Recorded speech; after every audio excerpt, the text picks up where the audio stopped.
I remember reading this report way back. This is when I was a teenager and websites used to be very popular in the mid 2000s. Someone had written an article about how Atlantis possibly could be Lanka. It doesn't need to be. Actually, again, if we have to go there, we have to pull another graph and Go for it. Okay, Go for it. Okay, go to Google. Do Paul Blanchon. Okay, so yeah, the same guy. By the way, he did his PhD in the same university where I was doing my master's in Canada. Amazing individual. Now, what we need is one of his paper. Okay, reef drowning during the last glaciation. Hold on, just give me a second. What year is that? 1995. 1995. Perfect. Click on that. Yeah, we. And you're going to be fascinated. I'm going to show you 3 Atlantis. Damn. One is Ravana's Lanka. Second one is the Plato's Atlantis. Third one is Krishna's Dwarka. Right on one chart, if we find this. Okay. Reef drowning during the last deglaciation. So, yes. Evidence for catastrophic Rise sea event. level rise and ice sheet collapse. This is the global warming that happened in that phase. And by the way, the global warming we see today is accelerated because of pollution. Correct. But it is also an act of nature, taking away nothing from the reality of global warming. It's a massive problem environmentally speaking today. Correct. But the earth goes through cycles of cooling and warming up, which is why we see ice ages in the first place, and deglaciation, which is what he's talking about. The question I have for you is, was this nature based or was it because of some catastrophic event like a meteor strike? No, it doesn't. It's not named meteor strike. It is that global warming that has begun in the last 20,000 years. Again, it's not some global warming the first time. No, the whole cycles based on astronomy as well that's going on. Right. So last 20,000 years ago, why do we say that? Because that was the LGM, last glacial maximum. And since then, water sea levels are rising. Okay. So the sea levels are rising very smoothly, but they are interrupted by these CRE, catastrophic rise event. So otherwise it's going like this, but it's like this. Okay. So these are the 3. As in temperatures warm up gradually according to the natural course of things. Correct. But sometimes events happen because of which suddenly the temperature will increase. Simple example would be, say there's a block of ice sitting and it's slowly melting. But a point comes when it cracks and a big block falls down. Okay, gotcha. Something like that. So suddenly that's going to create waves into the water. And then just that block of ice breaking down will create a lot of weather changes. It'll recreate maps, changes the water levels, migrations of people, loss of life. And everything that people are afraid that global warming will cause in the 2030s and 40s could happen in one shot if nature wills it, like it happened back then. Now let's carry on. Okay. We are talking Ravana's Lanka right now. Sure. But where is the dirt archaeology evidence? This is dirt archaeology evidence. You see, for example, that vertical line, this is basically, so x-axis is the time, y-axis is the rise in the sea level. Gotcha. Okay. Now, you see the vertical line where you see it. Okay. The most vertical line that you see there. The vertical rise. Vertical rise, correct? Yeah. If you draw a straight vertical line above there, it is going to hit at 5,525. I mean, maybe you can find 5,525 and just draw a line. Mahabharata text says that Krishna's Dwarka was flooded and destroyed by gushing sea waters 36 years after the Mahabharata war. 5561 plus 36, we have to do minus 36 because of BC, 5525 BC. In the middle of 6th millennium BCE, which is 5525 BCE, 5500 BCE, there was this is Arabian Sea data. Dwarka is on the Arabian Sea, west coast of India. Sudden sea level rise, listen to this, of 15 meters. Imagine 15 meters happen in Mumbai. Forget 15 meters. 3 meters would be disastrous. 15 meters sudden sea level rise in the middle of 6th millennium BCE in the Arabian Sea. That's Krishna's Dwarka getting destroyed. 2 meters is about a 6'5" or 6'6" 6 feet, simple 6 feet, yeah. And you're saying 15 meters. So 50 feet. 7 times that much.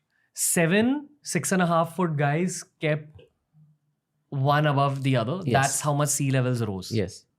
All over the world? That's the interesting part. We can go around the world if you like. But this one is only the Arabian Sea, which has a direct connection with the Krishna's Dwarka. I wonder why, keeping physics in mind, it wasn't all over the world. Great point. Actually, a brilliant question, and I'm not doing this to praise you. I'll still take it. The brilliant question. Do you know why? Because there is a phenomenon called subsidence or subsidence. Whereas because water is a liquid, you would imagine that around the world they are all connected, and in a equilibrium state they should attain the same height. Yeah. True. But the local landmass with respect to the ocean level is also changes. Okay. Got it. Because land can be shaped differently. Locally, right? Because these are the tectonic plates, different tectonic plates. Right. So and some pieces of land might block out the water like a dam. Correct. And actually land goes down. That has happened in Dholavira in Gujarat. The land has come up in our times. So the ocean is no longer there in Dholavira. 2 reasons. Actually, water level is coming up. So why the water went away from Dholavira? Because the land has risen. There. But so this is Dwarka, Krishna's Dwarka. What Sir is effectively saying is the crust of the earth is not like an eggshell. It's like a combination of different pieces of earth that go all around, float around, but also go up and down. Correct. And then there are many other sub-phenomena, like we call it, this is a tectonic, like the tectonic land, but there is something called earth crust displacement. Also earth crust displacement, like a orange skin moving over the core of the orange without moving the core of the orange. Wow. That's another phenomenon. Something else. Depending on the quality of the clay and everything, what sinks, what comes up in an individual area changes. It's a very complex phenomenon. Okay. Now remember the time of Ramayana. There is no written evidence, but in the tradition of India, Kerala, I have seen from a Kerala novelist. Actually, he used my dating and wrote a novel. I mean, he wrote his novel, used my dating of 12,209. Okay, Trivin Nair. Okay, so 12,000. Now remember that Ka is like 1,000 years before today. Today. So to get to 14.2 K is 14,200 years. Is a 12.2.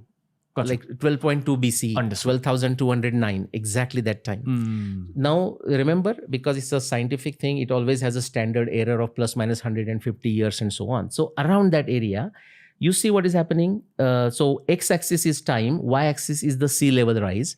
So we have to start from here, from the right, 20,000 years ago. And we are coming towards the left as our today's time. Right. Okay. Right. So slowly water level is rising, but at 14.2, which is Ramayana times, suddenly there is a sea level rise of 13.5 meters and then plus minus whatever it is. Which is probably what sank original Lanka, Ravana's Lanka. Now this is a speculation in the sense there is no explicit reference to the destruction of Ravana's Lanka. But if you come to Mahabharata, there is no clear description of Ravana's Lanka. Whereas in Ramayana times, Rama is going there. In Mahabharata times, Sahadev calls Bhima's son, Ghatotkacha, and says, please go on my behalf to Vibhishan and just get his permission when they are doing the Rajasya Yajna. So this is called, there is another field, I mean, our academics should know that, called hagiography, or sort of think of it as a fill in the blanks. When all the information is not there, still somebody is going to ask, what happened to Ravana's Lanka during the Mahabharata times? So the narrators has filled it with this. But here, quickly, so that is that possibly the loss of Ravana's Lanka, that 14.2 event, CRE1. Right. Now, do you remember when Atlantis was gone? If you listen to Plato, in his time, he said that happened 9,000 years ago. Now, Plato's time is 2,000 years ago. Which means 9,000 BC is what we need to go to. 9,000 years ago before Plato is 11,000 years ago from today. Look at the CRE2, 11.5 event. Damn. Huh? That's Atlantis. This is somewhere between the time period of Ramayana and Mahabharata. Between Ramayana and Mahabharata. Has anything like this been spoken about? Think of that. That's the end of Younger Dryas. Right. That's the massive meteor strike that happened. Not all of these jumps are meteor strikes, but that one is. Yeah. And I can explain, I mean, I would not do that today. I can explain based on Paul Blanchon's research and some of the other research that I have done on this, what caused this. But it's a very complex phenomenon. It's like a geology going deep down 200 levels. Okay. So it's not as simple as a meteor strike? No, meteor strike for CRE2 possibly. But what caused CRE1? And what caused CRE3? See, for us on the map it looks the same, but the causes are very different. Just as an example, the causes for CRE1, CRE2 are driven from the northern hemisphere, like ice melting in North America and Western Europe. The last one is caused by Antarctica. CRE3? Yes. Which is the Dwarka one. Dwarka one. Okay, so I mean that has to do with understanding dynamics at a different level. That's not a subject today, not why. But now the CRE3, look at the timing. 7.6 Ka, subtract 2000, that's 5.6, 5600 BCE, plus minus 130 years, that's the standard error there. So anywhere in that time, and 5600 BC plus minus 130 years, 5525 falls right there.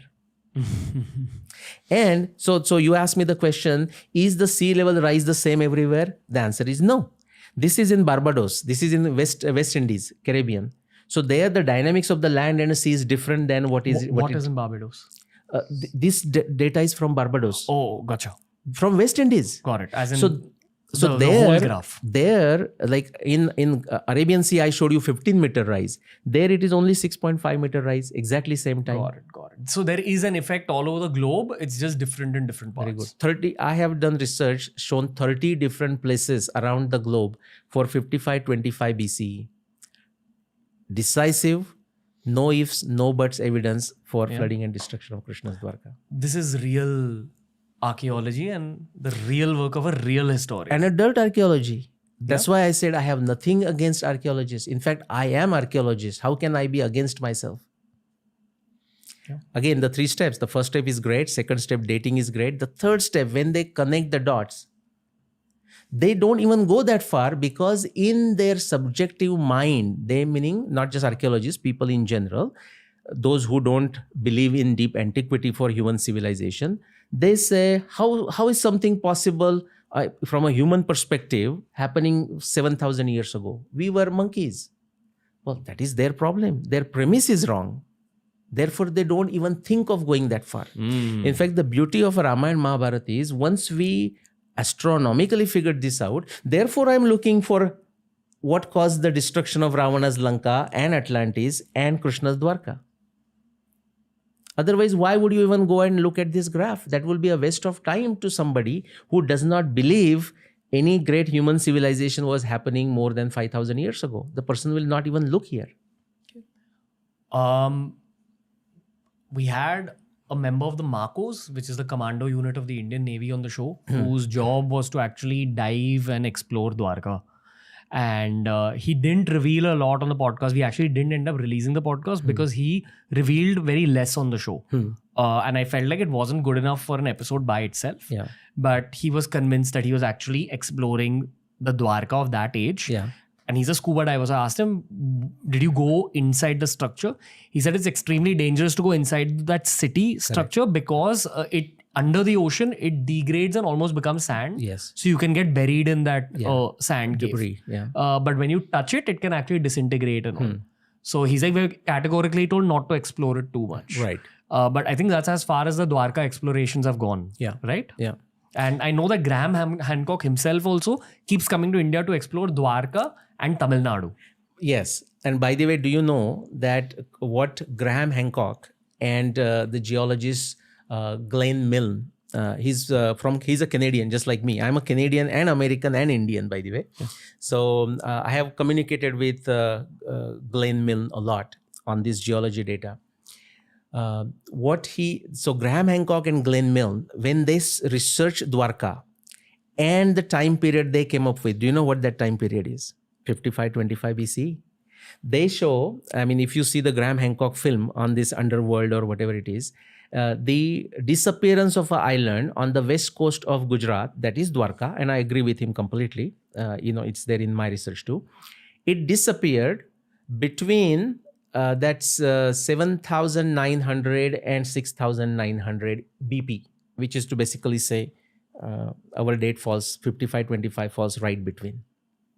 So then he moved on. It is too sad, because if you would have stuck to it, now see, this is the challenge. Okay, so for example, I don't know, I mean, Graham Hancock does so much more research, he's always exploring more fields, so he may not have a time. But it surprises me that he has done the research, and only if it takes the pain of just opening my book, which many people have suggested to him. I don't know why he has not opened. That's like a bingo, another reward for him for all the hard work that he has done. For some reason, he has not connected the dots. I don't know why. But whatever he claimed for Dwarka is what I have shown. But from what? From all the archaeology data, but also from the narrative data, also from the astronomy data. So literary, the narrations, the terrestrial and the celestial. So this is a terrestrial evidence. This is a terrestrial. And it's happening in 30 different places. You go to Vietnam, you find it. Black Sea in Turkey. The formation of Black Sea, again, maybe we'll do another one on this separate. Dwarka. Krishna's Dwarka is an episode by itself. The formation of Black Sea, do you know when it was formed? You can take a good guess now. 5525 BCE. Now, this is a very fascinating story that possibly your audience would love to hear. So I have written my book, first book, When Did the Mahabharata War Happen? The Mystery of Arundhati in 2011. And I'm full-time working for a big corporation that time. So I'm not talking much about it other than doing my research. Fast forward to 2015 or so, I have written my second book also, The Historic Rama. A prisoner from Tennessee prison writes an email to me, and he's been caught for some pot or something which was not allowed at that time there. So he writes, and he's writing something, and I'm not exactly understanding what he's referring to, but he says everyone is talking about the 6th millennium BCE, and now is this new guy, he's referring to me, oh, he's also talking about something happening. And I asked him, because I was fascinated, I responded to him, says, who else is talking about this? So he sends me the name of the book, and immediately I went and pulled that book from the library. The book is written by 2 geologists from Columbia University, New York. Okay, Ryan and Pittman. And they have given some name like a Noah's Ark or Finding Noah's Flood or something. What they have shown is the creation of the Black Sea, which is, if you think of geographically, I don't know if you want to bring like a geography of the Europe kind of thing. Perfect. Excellent. Beautiful. So you have the Black Sea there, right? So you see the word Spain and Portugal. Just below that is that Gibraltar area. That is the entrance to Mediterranean from Atlantic. So now imagine, this is a global event. This 5525 BC, Krishna's Dwarka is a global event everywhere. Like I show you the Mediterranean and Caribbean and all that. So the sea level rising into Atlantic, the water is gushing into Mediterranean. From Mediterranean, think where the Greece is. That is the Aegean Sea. You come further to the Greece near that Bulgaria or whatever written, that is the Sea of Marmara. And now if you want to expand just to the Black Sea, so where the Istanbul is written, that is the Sea of Marmara on the south and the Black Sea is on the north. There is that Bosphorus channel basically. So all the force of the salt water broke through that Bosphorus channel, and the salty water started pouring to the north into now what is Black Sea, but it was essentially a sweetwater lake coming from there. And using 9 different scientific parameters, Ryan and Pittman from Columbia University have shown that this event was a sudden event, and it happened 5525 BC.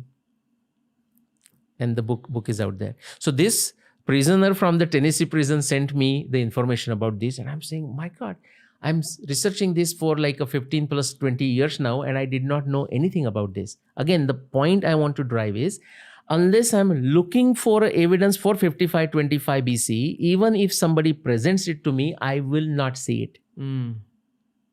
Right? So you should have a possibilities.